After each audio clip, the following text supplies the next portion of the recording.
esta tarde nos convoca el siguiente tema: violencia intrafamiliar en tiempos de COVID-19, ¿ya? Y por ello, esta tarde nos acompaña una experta en el tema, Carmen Gloria Leighton. Ella es abogada jefe de la Corporación de Asistencia Judicial de la Comuna de Recoleta, junto también a Marina Pellejero, asistente social también de la Corporación de Asistencia Judicial, que nos ha estado acompañando en estas charlas anteriores.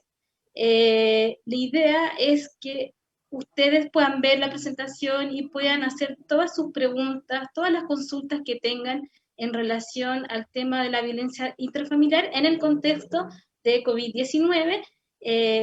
Tanto Constanza como quien les habla vamos a estar ahí atentas a sus preguntas y consultas para poder realizarlas al finalizar esta presentación.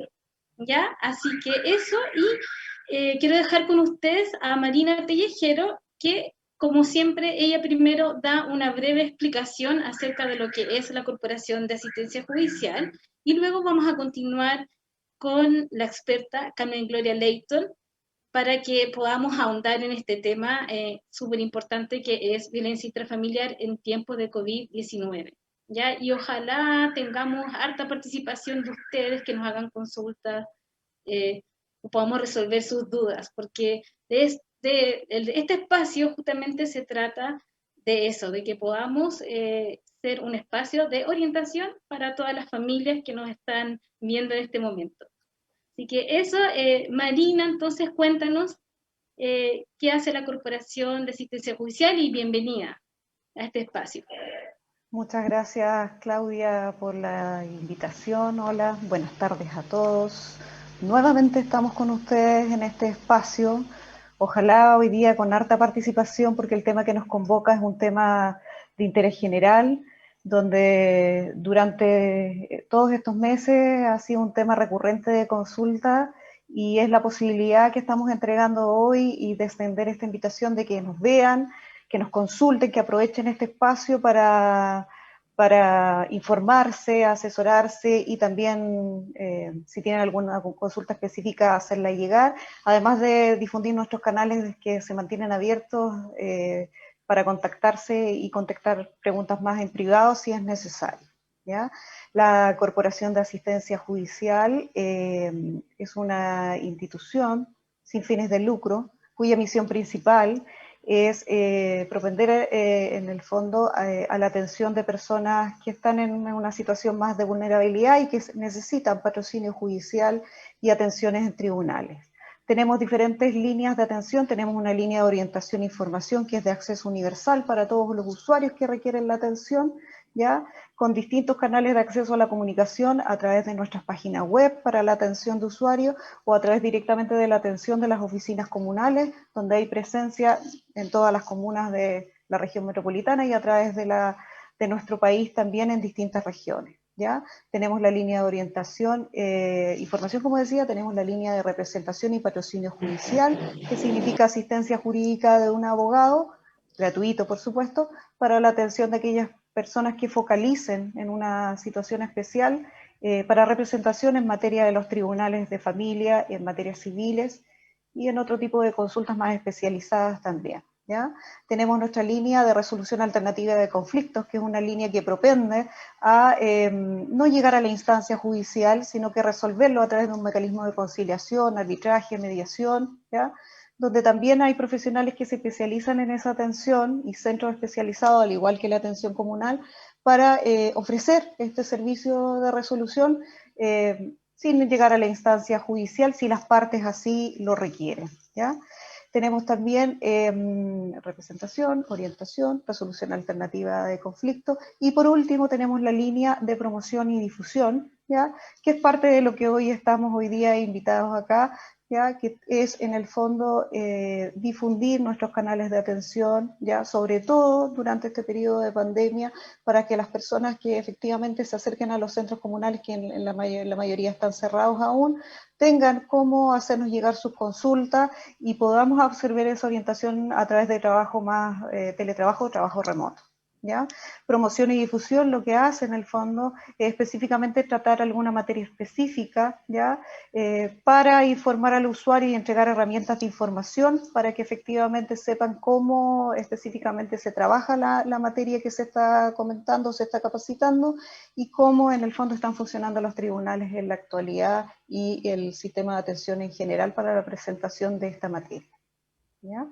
Así que los dejo ahora invitados a que continúen con nosotros porque vamos a comenzar la presentación. Ya los dejo con Carmen Gloria Leighton, abogada de la Corporación de Asistencia Judicial de Recoleta, que nos va a exponer respecto a este tema tan interesante. Muchas gracias, Marina, muchas gracias por la presentación. Vamos a hablar de un tema que sin duda ha adquirido especial relevancia dada la contingencia en nuestro país y en el mundo. Sin duda es un tema que debemos conversar y enseñar respecto a las herramientas que la ley nos entrega para poder, en el fondo, minimizar ciertas situaciones que se han producido sobre todo durante el último tiempo, que es la violencia intrafamiliar. Ello porque, dada la contingencia, hemos estado más tiempo en casa, hemos tenido la oportunidad de compartir más tiempo con nuestras familias, con las personas que viven con nosotros, y ello ha provocado, sin duda, tal vez ciertos roces y situaciones que han conflictuado la convivencia diaria. Y de eso vamos a conversar y vamos a empezar a continuación. Por favor, la primera diapositiva para comenzar a revisar lo que es la violencia intrafamiliar. Vamos a conceptualizar entonces lo que es la violencia. La violencia deriva del latín que significa fuerza, significa poder. ¿Qué se entiende por violencia? Es toda coacción física o psíquica que una persona ejerce sobre otra que tiene por finalidad viciar su voluntad y la obliga a ejecutar un acto determinado. Se entiende por tal, evidentemente, un abuso, es subyugar a la otra persona para que ésta actúe de una forma determinada, utilizando recursos como el miedo, como la humillación, como el ataque físico o el ataque verbal, y obliga obviamente al otro ser a actuar en contra de su propia voluntad. La que sigue.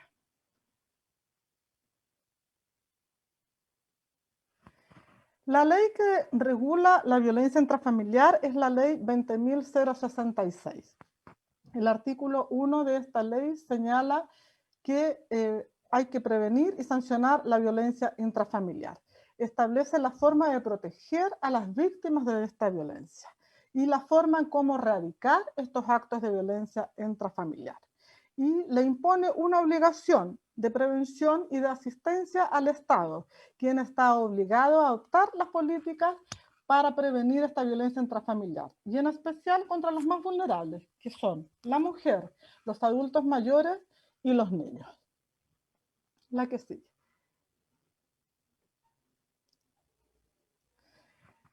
La violencia intrafamiliar está definida en el artículo 5 de la ley 20.066 y señala que es todo maltrato que afecte la vida o la integridad física o psíquica de quien tenga o haya tenido la calidad de cónyuge respecto al ofensor o una relación de convivencia con él, sea pariente por consanguinidad, afinidad por toda la línea recta, colateral hasta el tercer grado inclusive respecto del ofensor, su cónyuge o su actual convivencia, o bien cuando esta conducta ocurra entre padres de un hijo en común respecto a un menor de edad, un adulto mayor o un discapacitado que se encuentre bajo el cuidado o dependencia de cualquiera de los integrantes del grupo familiar.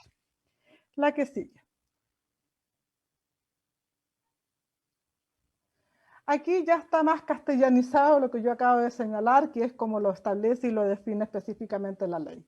Nos referimos entonces al cónyuge o excónyuge, al conviviente o exconviviente, al padre o a la madre de un hijo en común, aunque no haya existido convivencia. También se trata de pololos, expololos con hijos en común.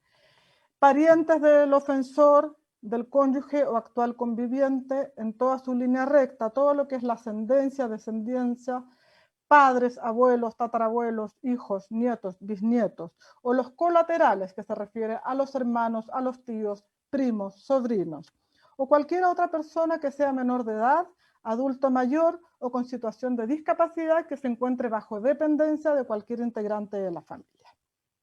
La que sigue. ¿Qué tipos de maltratos o de violencia están reconocidas por la ley? Bueno, conocemos nosotros la violencia física, que es la de golpes con puños u objetos contundentes, las patadas, los empujones. Conocemos también la violencia económica o patrimonial, que es negar o condicionar el dinero necesario para la mantención de los propios hijos o de la propia familia. La violencia psicológica, que es la consistente en insultos, en humillaciones, en gritos, intimidación, amenazas de agresiones físicas, entre otros. Y la violencia sexual, que es forzar físicamente o psicológicamente a tener relaciones sexuales o forzar a realizar actos sexuales humillantes o degradantes. La que sigue, por favor.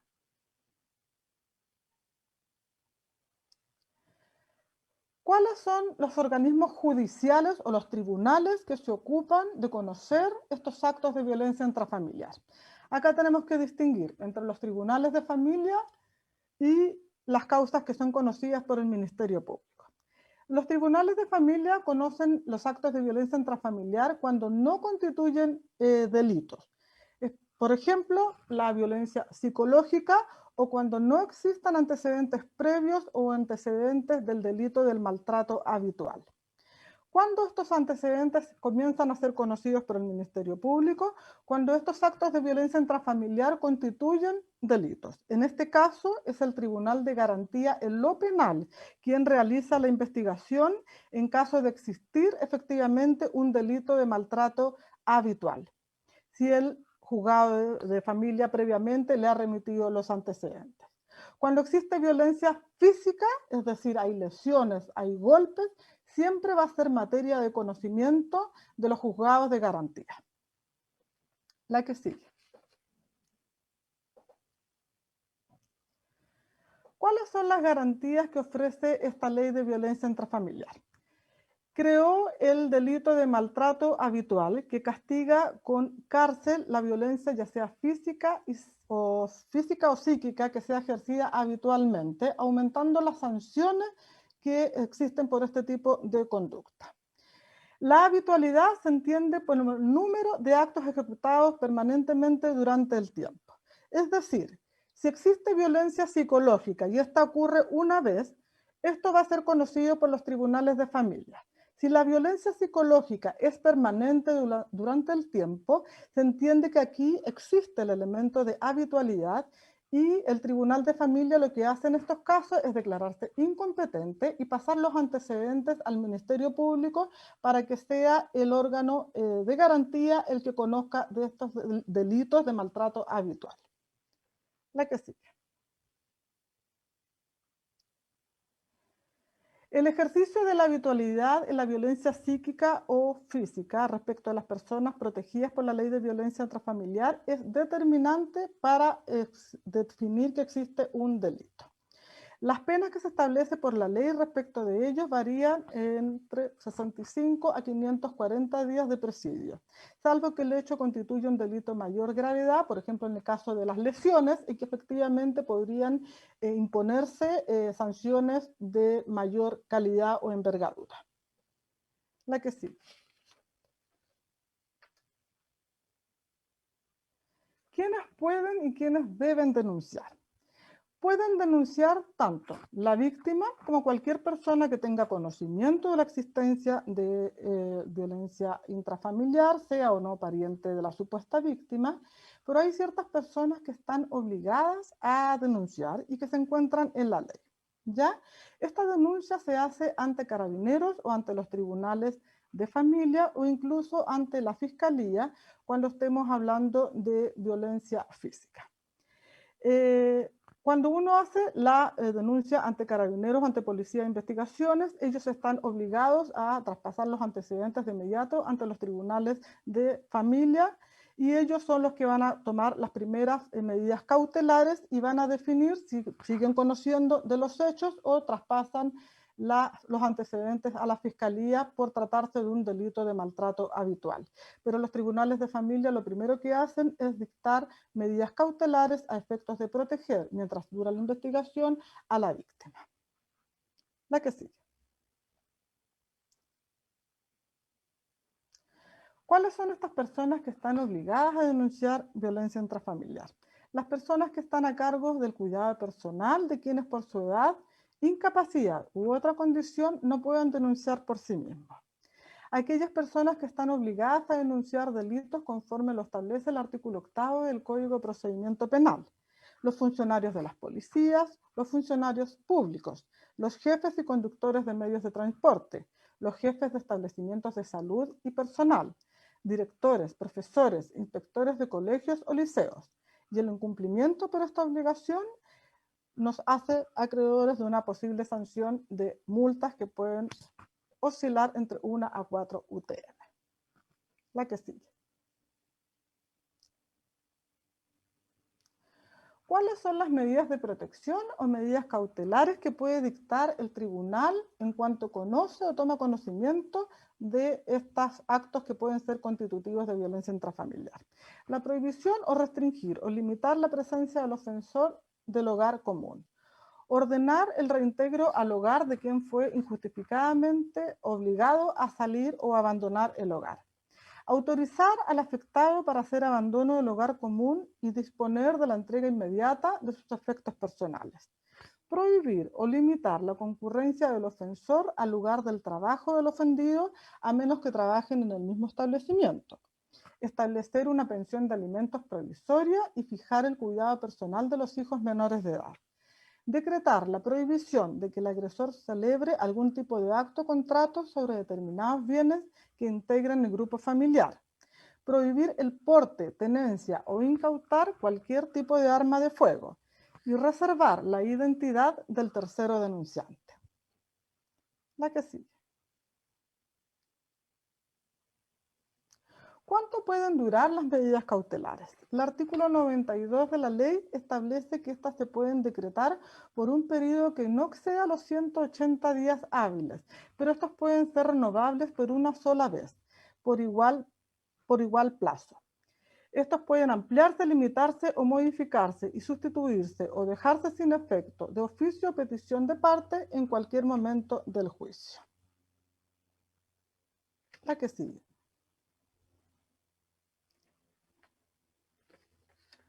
¿Qué es lo que considera el juez para poder decretarlas de inmediato? Es cuando existe una situación de riesgo inminente. Y esto está definido en la ley. Cuando existe una situación de riesgo inminente para una persona de sufrir un maltrato constitutivo de violencia intrafamiliar, aun cuando éste no se haya llevado a cabo, el tribunal, con el solo mérito de la denuncia, deberá adoptar estas medidas de protección o cautelares que correspondan. La que sigue. Casos en que se presume que existe un riesgo inminente.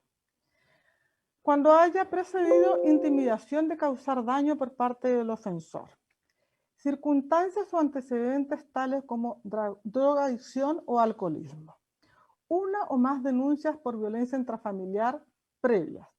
Una condena previa por violencia intrafamiliar, procesos pendientes o condenas previas por crimen o simple delito contra las personas.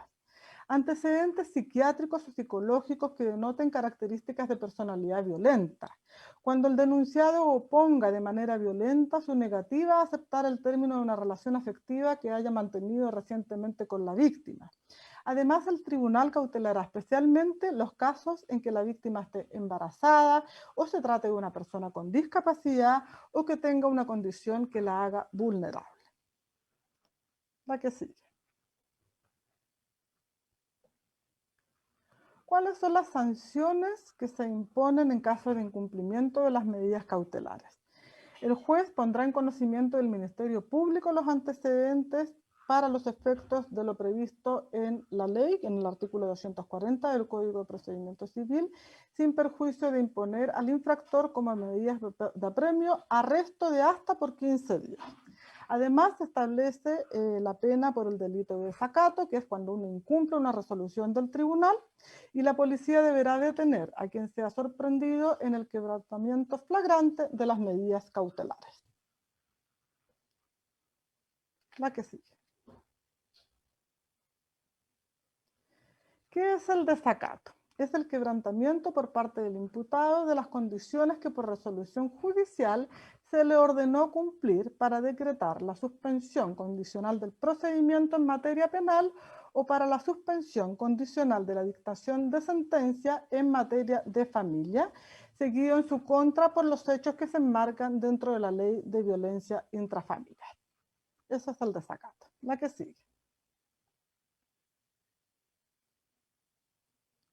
¿Cuáles son las sanciones que establece la ley para los agresores de violencia intrafamiliar?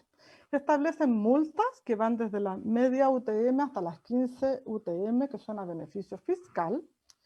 También puede aplicar en la sentencia una de las siguientes medidas: la obligación de abandonar el hogar común que comparte con la víctima, la prohibición de acercarse a la víctima, a su domicilio, lugar de trabajo, estudio o un lugar habitual, y la prohibición del uso o porte de armas de fuego. La infracción de alguna de las tres medidas anteriores puede acarrear además una sanción penal o arresto de hasta por 15 días para el ofensor. También puede decretar la asistencia obligatoria a programas terapéuticos o de orientación familiar y la obligación de presentarse regularmente ante la unidad policial que el juez determine. La que sigue. El femicidio. El femicidio es una figura que se estableció a través de la ley 20.480 recién a fines del año 2010 y está definido en el artículo 390 del Código Penal. Señala que el que, conociendo las relaciones que los ligan, mate a su padre, madre o hijo, o cualquiera otro de sus ascendientes o descendientes, o a quienes o ha sido su cónyuge o conviviente, será castigado como parricida con la pena de presidio mayor en su grado máximo a presidio perpetuo calificado. Si la víctima del delito descrito en el inciso precedente es o ha sido su cónyuge o conviviente de su autor, el delito tendrá el nombre de femicidio. Y ahí se establece una pena de 15 años y un día a 40 años. Este artículo viene en el fondo a ponerle un nombre específico a lo que antes era un parricidio, pero ahora específicamente para proteger a la mujer. La que sigue. ¿Cuánto duran las medidas accesorias que decreta el tribunal en conocimiento de la ley de violencia intrafamiliar? No pueden ser inferior a 6 meses ni superior a 2 años, atendidas las circunstancias que la justifican, y pueden ser prorrogadas a petición de la víctima si se mantienen los hechos que motivaron su imposición. La que sigue. ¿Ha aumentado la violencia intrafamiliar durante esta situación de pandemia? Sin duda que sí. Y ello, y a pesar de que no existen estudios específicos muy profundos respecto del tema, sin duda la situación de que nos ha llevado a todos a permanecer más tiempo en casa, más tiempo de convivencia junto a nuestras parejas, nuestros hijos y los demás familiares que conviven con nosotros, ha generado que estas situaciones que antes eran más espaciadas, más esporádicas, evidentemente hayan tenido una mayor frecuencia. La que sigue. ¿Qué hacer si uno es víctima de violencia intrafamiliar y si tu casa no es un lugar seguro? Lo más importante es tratar de localizar a un vecino, a un amigo, a un conocido, a un compañero de trabajo o un refugio al cual donde acudir en caso de que tenga que abandonar mi casa de forma inmediata. Lo importante es planificar con tiempo, en forma segura, cómo llegar a ese lugar ya previsto con antelación. Tratar de preparar con tiempo cosas básicas, por ejemplo, tener mis documentos al día, un teléfono, algo de dinero, mis medicamentos y ropa, números de teléfono que sean necesarios en caso de una emergencia. Y siempre contar con algún vecino o con alguien en quien pueda yo confiar y acudir en caso de que sea necesario tener que salir en forma intempestiva de mi hogar. La que sigue. Veamos el otro lado. ¿Qué hacer si efectivamente soy yo el agresor de violencia intrafamiliar? ¿Qué pasa si soy yo el que se siente siempre molesto, que se siente enojado? Lo principal también es mantener la calma, tratar de salir fuera de la casa si es posible, tratar de respirar profundo, tratar de entender de que nosotros estamos conviviendo con nuestra familia, buscar ayuda en el caso de un amigo, de un psicólogo, de un familiar, de algún guía espiritual que nos pueda ayudar a entender que todos en esta situación estamos más irritables, estamos más impacientes, pero que el mayor tesoro que tenemos es la familia y que no son ellos quienes deben recibir en el fondo nuestro desahogo, de nuestra amargura, de nuestro pesar, de los problemas económicos que también ha traído la pandemia. Y lo principal en el fondo es tratar de proteger lo más sagrado que creo que tenemos todos, porque el dinero va, el trabajo va y viene, pero lo que siempre queda es la familia, y que yo creo que en el fondo es lo que pretende proteger también esta ley, y que en definitiva es lo más grande que todos tenemos y que creo que debemos cuidar. No sé si que algo más, creo que ahora vienen los teléfonos de contacto de nuestra institución. La Corporación de Asistencia Judicial, los canales de contacto a través de la página de la Corporación, canal cajmetro.cl, Justicia Te Ayuda, para que nos puedan contactar y solicitar los horarios de atención de profesionales para que lo podamos guiar. Esa es la exposición, las consultas. Estoy llana a poder absolver todo lo que sea necesario para que este sea un espacio en que realmente le podamos sacar provecho.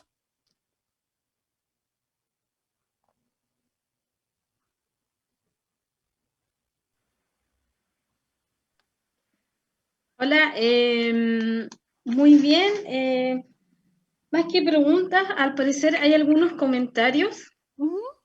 ¿Hay algunos comentarios? No sé si, Connie, tú lo puedes leer o lo leo yo. Sí, Ya. puedo leerlo. Nos preguntan, bueno, están saludando, hay varias personas que nos están viendo en este momento, dicen que el tema es muy interesante.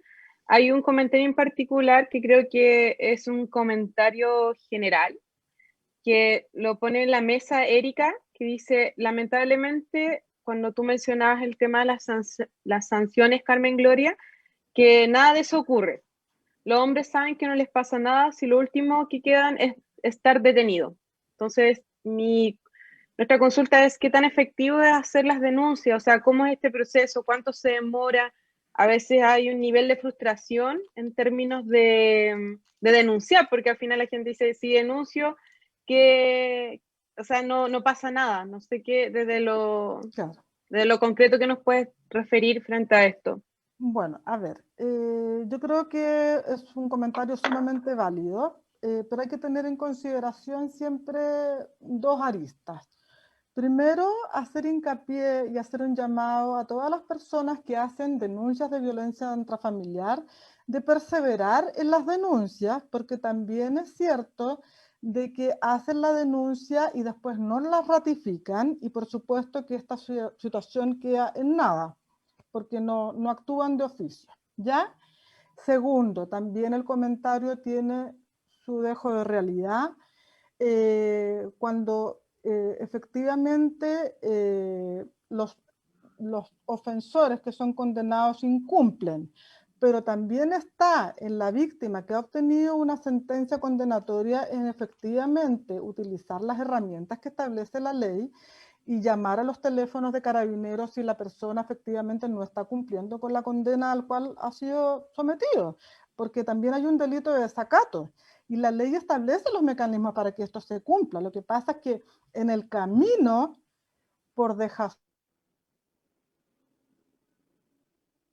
por cansancio, por decepción y por el mismo agobio que produce haber sido víctima de violencia intrafamiliar, no se sigue adelante hasta el final. Y eso es el llamado a que efectivamente la gente tiene que insistir, no abandonar. Pero por supuesto que conocemos casos día por medio de situaciones como la que describe la usuaria, y eso es una realidad que existe en el país, que tenemos que asumir, no podemos hacernos los ciegos con eso. Carmen Gloria, una consulta. ¿Cuánto, obviamente, desde la generalidad, cuánto es lo que demora un proceso de denuncia en que la persona cumpla condena, por así decirlo? Si yo hago una denuncia de violencia intrafamiliar.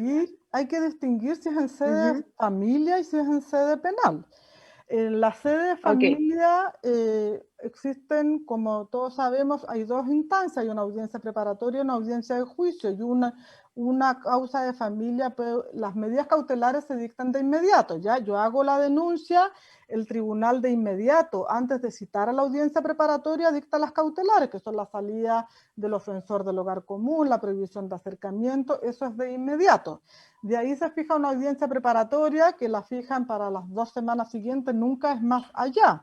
Y después viene la audiencia de juicio, que la fijan evidentemente para un mes y medio, 2 meses después, porque hay una serie de medios de prueba que deben, ¿no es cierto?, juntarse, peritajes sociales, peritajes psicológicos, perfil de víctima, y eso es lo que se demora. ¿Te fijas? Puede durar 4 a 6 meses. En sede penal es más o menos la misma situación. Y lo que pasa también es que la ley otorga una salida alternativa, que es de suspender la dictación de la sentencia o de suspender el conocimiento de la causa si existe un reconocimiento por parte del ofensor de los hechos y se somete a terapia o se compromete a no acercarse a la víctima durante un tiempo determinado. Entonces, es sumamente relativo. Entiendo, sí, porque es un sentir, como bien nombra Erika, de hecho nos vuelve a colocar que, claro, cuando muere la víctima recién ahí hay una sentencia. Lamentablemente se llega tarde a la situación por miles de factores, no solo por un tema. Pero como bien dices tú, insistir desde ahí, y lo importante que son las redes de apoyo. También ven ustedes como CAF que cuentan con abogados, está el Centro de la Mujer en cada comuna, están las redes familiares. Lo importante de pedir ayuda frente a estos casos, que son tan delicados, tanto en lo que es el femicidio, como también la vulneración de derechos hacia los niños y niñas. Que eso también es otro tema. Y adultos mayores. Y adultos mayores también, sí. Que son los más vulnerables, ¿no es cierto? Este es el grupo más vulnerable, las mujeres, los niños, los adultos mayores. Aquí, dale, Claudia. Yo tengo unas preguntitas y después podríamos ir con ese otro comentario de Erika Pozo. Tengo algunas preguntas. Primero, ¿la violencia psicológica se denuncia en tribunal de familia? Sí. La segunda pregunta es, ¿qué pasa con la violencia que se da en el pololeo o en parejas que no conviven? ¿Esa violencia recibe sanción? Me recuerdo mucho el caso de Antonia, un caso de femicidio que ocurrió en la 8ª región, en Concepción, y que eso ha originado todo un debate acerca de qué pasa con la violencia en el pololeo, si la víctima en estos casos está actualmente desprotegida por la ley. Y la tercera pregunta, que tiene relación con la actual ley con la ley de femicidio. Tú comentabas que es la ley 20.480, que data del año 2010, ¿no es cierto? ¿Está pensado actualizarse esa ley? ¿En qué sentido? ¿Actualizarse en qué sentido? Actualizar en relación, por ejemplo, justamente a todos estos debates que han sucedido en relación a la violencia en el pololeo, en donde se plantea que las víctimas están desprotegidas, que todavía no está tipificado como el femicidio en relación al pololeo, a una relación, digamos, donde no conviven, las parejas no conviven. Claro, lo que pasa es que la ley de violencia intrafamiliar habla claramente de las parejas que no están casadas, que conviven o que tengan un hijo en común. ¿Ya? Lo relatamos dentro de las personas que estaban protegidas. ¿Sí? Respecto a la violencia psicológica, eso se ve en sede de familia. Y respecto de mejorar el tema del femicidio, por supuesto que existen enormes proyectos están todos ahí, efectivamente en la relación de pololeo existe todavía un vacío legal de cómo protegerse, la violencia que existe en esta situación, pero no hay nada que salga luego ya, no, Ya, no hay nada, nada. ya, eso. Muchas gracias, Carmen Gloria. En los comentarios de Erika, que me habían dicho que había otro Sí, comentario de Erika. hay otro comentario, sí. Sí, Erika nos dice de que, bueno, que ella ve en el Canal 7, casi todos los días muestran casos similares, sin ir más lejos, bueno, una víctima de años reclamando, recibiendo golpes. Un día que se defendió, le pegó con una guitarra, se la llevaron detenida, toda una noche presa y pone qué horror. Bueno, y así hay casos que, bueno, aquí nos sigue comentando Erika de casos en la cual bueno, primero el miedo a denunciar, aquellos que denuncian después son detenidos, como este caso de esta mujer que ella relata, etc. Entonces, vuelve un poco a lo burocrático, por así decirlo, que es el proceso judicial, ¿verdad? Y que, como bien dices tú, hay que perseverar en estos procesos para que sean efectivos. Porque a veces uno solicita una inmediatez, o sea, hay casos que uno ve, atiende, que requieren inmediatez y que lamentablemente a veces no sucede. No sé si has tenido casos, Carmen Gloria, en la cual ha existido esa inmediatez en determinadas situaciones o todo tiene también un tiempo, si es que ahí tú me puedes clarificar. La inmediatez respecto a las adopciones de medidas cautelares siempre es Sí. inmediato. Las denuncias, eso siempre es inmediato. Tú haces la denuncia y el tribunal de inmediato adopta las medidas cautelares. Eso es inmediato. El tema está en que cuando ya se fija la audiencia preparatoria, la víctima debe ratificar. Ok. Una consulta, Carmen Gloria, desde lo práctico, he conocido casos en los cuales las mujeres, cuando, bueno, es reiterado este tema de la vulneración frente a estas medidas cautelares, al final terminan cambiándoles el nombre, casi como desapareciéndolas del lugar donde la agresión no las pueda encontrar. ¿En qué caso llega ese límite? O sea, ¿en qué caso se toma esa decisión tan radical? ¿En qué caso tomas O sea, la que decisión existe. de cambiarte la identidad por no ser perseguido por el agresor? Bueno, casos así, por supuesto que existen. En todo caso, en la corporación no nos ha tocado ver una situación como la que tú describes. Pero el cambio de nombre, en realidad, de protección de identidad en este tipo de casos, es en casos extremos, absolutamente extremos. En la corporación no nos ha llegado asociado a esa situación puntual. Por lo menos en la corporación de Recoleta. No nos ha tocado. No tengo más preguntas, Claudia, ni comentarios por acá. Solo hay un comentario de Pamela Molina. ¿Ya? Que justamente ella, son más bien comentarios que preguntas. ¿Ya? Que ella comenta que ella vivió el caso de violencia en el pololeo con una hija. Y se lo viví años atrás con mi hija y es terrible. Y ella plantea que Carabineros no hizo nada por el simple hecho de ser pololo y no tener esa convivencia, digamos, formal. O una convivencia de hecho. Pero simplemente ella plantea que por el hecho de ser pololo, el hecho de violencia quedó ahí. Claro, a eso me refiero, claro. Entonces, esos son como los vacíos legales que existen, que tú comentas, ¿o no? Sí. Claro. Ahora, si existiera violencia física, bueno, hay que hacer una denuncia por lesiones nomás. Exacto. Claro, entonces ahí la recomendación es enmarcarlo, digamos, dentro de otro tipo de delitos. Si hay insultos, ese tipo de cosas, hay que denunciar por delito de amenaza, hay que buscar, digamos, por esa vía la denuncia. Ya, esa aclaración me delito parece... de lesiones, ese tipo de cosas. Esa aclaración me parece súper buena entonces. Como existe ese vacío, entonces la recomendación es que entonces si hay violencia psicológica, que se pueda realizar ese tipo de denuncia en los tribunales de familia y si hay lesiones dentro de ese contexto. En materia penal. En materia penal, ya. Entonces, ¿ahí dónde se hace la denuncia, Carmen Gloria? Para También en Carabineros ante la Fiscalía. o ante la Fiscalía, ya. Entonces, en Carabineros o en Fiscalía, entonces. Así es. Esperemos que esta respuesta, bueno, Pamela ya lo vivió, pero si alguna otra mujer nos está viendo en este minuto, le pueda servir. Así que bueno, eso por el momento, no hay más, eran más comentarios y esas preguntas.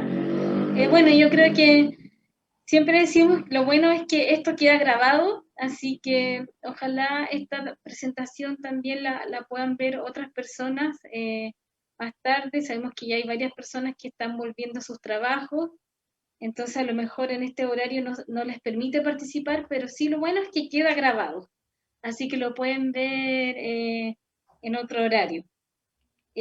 Eso, Carmen Gloria, entonces te agradecemos tu presencia, a ti y también a Marina, ambas de la Corporación de Asistencia Judicial de Recoleta. Carmen Gloria es abogada experta en este tema, en temas de familia, y Marina es asistente social. Muchas gracias a ambas entonces por participar esta tarde con nosotros y nos vemos entonces la próxima semana con un último tema que a lo mejor lo podrías adelantar, Carmen Gloria. Sí, la Que próxima también va a ser semana contigo. estamos invitadas entonces a conversar respecto de la relación directa y regular, y también la vamos a enfocar respecto de la situación de pandemia, que han habido bastantes consultas al respecto. Esas son las visitas, ¿no es cierto? Las visitas, sí. Las visitas, ya, buenísimo. Yo creo que ese es un tema muy, muy bueno que debiera concitar mucha atención, porque también hay hartas dudas al respecto y nosotros también, como trabajadoras sociales, también siempre estamos como recibiendo ese tipo de consultas. ¿Qué se hace con las visitas? ¿Cómo se solicitan?